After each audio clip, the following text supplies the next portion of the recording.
tu m'as formé un corps. Comprenons-nous la profondeur de la prophétie qui va suivre dans Hébreux 10.5. C'est pourquoi au moment où le Christ va entrer dans le monde, il dit à Dieu, tu n'as voulu de sacrifice ni d'offrande, mais tu m'as fait un corps. Cela signifie que Dieu a envoyé son Fils dans un corps semblable aux nôtres, en effet, afin de l'offrir en sacrifice pour nos péchés. Mais pas seulement. En effet, c'est plus profond que cela. Et pour comprendre, il faut voir le but final de son sacrifice. Et nous allons le voir, que cela consiste à former son corps après sa résurrection, qui est représenté par son Église. Dans Hébreux 10.10, il nous est dit, c'est parce que Jésus-Christ a accompli la volonté de Dieu en offrant son corps une fois pour toutes en sacrifice, que nous sommes purifiés du péché et consacrés à Dieu. Après Hébreux 2, au verset 11, car Jésus, qui purifie les hommes de leurs péchés, et ceux qui sont ainsi purifiés, ont tous la même origine.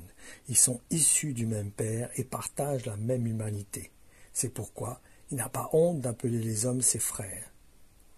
Nous avons aussi besoin de comprendre que lorsque Dieu parle de son temple ici-bas, il est aussi question de son corps. On va voir cela dans Corinthiens, chapitre 6, au verset 16. Le temple de Dieu peut-il contracter l'alliance avec les idoles? Or, nous sommes le temple du Dieu vivant. Dieu lui-même l'a dit, j'habiterai et je vivrai au milieu d'eux, je serai leur Dieu et ils seront mon peuple. Si l'apôtre Paul aussi exhorte les chrétiens à ne pas abandonner leur assemblée, ce n'est pas en vain, non? Il dit cela dans Hébreux 10, verset 25, « Ne délaissons pas nos réunions, comme certains en ont pris l'habitude. Au contraire, encourageons-nous mutuellement, et cela d'autant plus que vous voyez se rapprocher le jour du Seigneur. » Il faut aussi comprendre que la force de notre corps vient de son unité. En effet, lorsqu'un membre est malade, tout notre corps se mobilise pour lui, non? Jusqu'à se mettre en pause. Parce qu'il veut se concentrer sur le membre qui est malade. Matthieu, au chapitre 18, au verset 20, il nous est dit, « Partout en effet où 2 ou 3 sont ensemble, unis en mon nom, je suis présent au milieu d'eux. » Cette unité, cette fusion, être prêt à abandonner 99 brebis pour aller chercher la brebis égarée, voilà ce que Dieu nous demande. Et êtes-vous pleinement conscient que parce que vous faites partie du corps de Christ, cela vous a permis de devenir des enfants de Dieu et tout ce que cela implique? En effet, dans 2 Corinthiens 6.18, il nous est dit « Je serai pour vous votre Père, et vous serez pour moi des fils et des filles, dit le Seigneur le Tout-Puissant. » Joie au sein, joie au sein. Soyons dans la joie de savoir réaliser cela. Même les anges nous regardent et considèrent avec stupéfaction comment nous sommes considérés aux yeux de Dieu en tant qu'enfants de Dieu. Il y a un autre point très important que nous avons besoin de saisir, qui est en rapport avec cette prophétie et qui concerne la scène. En effet, nous allons voir que son but n'est pas uniquement de se remémorer sa mort, mais d'unir le corps de Christ. Et si vous désirez vraiment comprendre la profondeur de cette prophétie, je vous encourage d'écouter ce qui est exprimé par l'auteur de l'Épître aux Hébreux à ce sujet. Tout d'abord, j'apprends que lorsque vous tenez une assemblée des membres de votre Église, il se forme parmi vous des groupes séparés, de sorte que vos divisions apparaissent au grand jour. J'incline à croire qu'il doit y avoir une part de vérité dans ce qu'on raconte. Ensuite, lorsque vous vous réunissez pour manifester votre unité, on ne peut vraiment pas plus appeler cela célébrer la scène du Seigneur. Ce n'est pas le repas du Seigneur que vous prenez, car à peine êtes-vous à table que chacun s'empresse de manger ses propres provisions sans attendre. Si bien que l'on voit des gens souffrir de la faim à côté d'autres qui mangent et boivent avec excès. S'il ne s'agit pas de manger et de boire, n'avez-vous pas vos maisons pour le faire? Voulez-vous manifester par cette conduite votre mépris de l'Église de Dieu? Ou bien avez-vous l'intention d'humilier les membres pauvres de votre assemblée en leur faisant sentir leur dénouement et en les mettant publiquement dans l'embarras? Que dois-je dire de tout cela? Puis-je vous féliciter? Certainement pas, car ce que je vous ai enseigné est bien différent. Or, voici la tradition que je vous ai transmise de la part du Seigneur lui-même. Le Seigneur Jésus, la nuit, où il devait être trahi, prit du pain, remercia Dieu, puis le rompit en disant, « Ceci est mon corps, qui va être livré pour vous.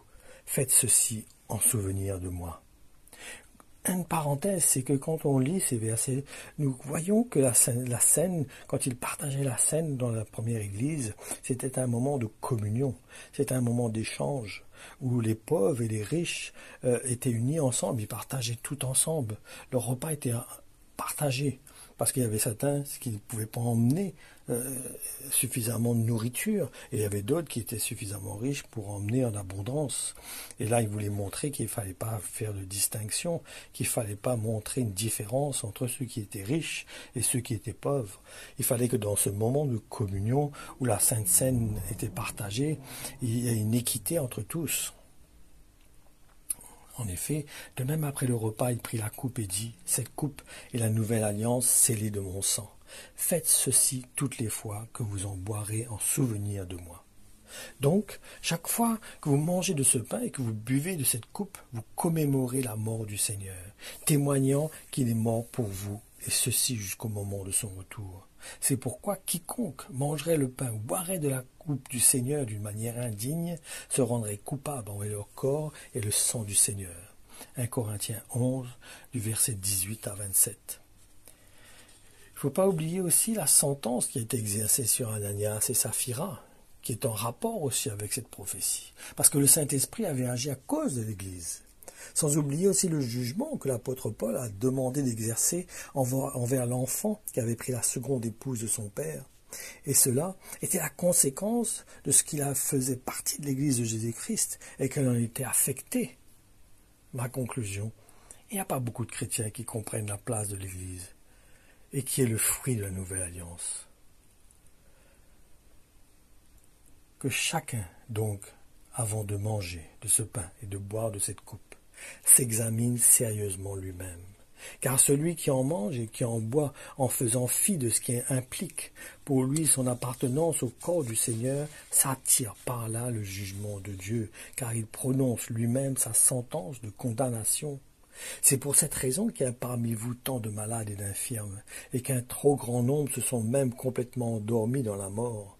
Si nous faisions cet examen personnel et que nous nous jugions nous-mêmes, nous ne tomberions pas sous le jugement du Seigneur et nous éviterions sa sentence.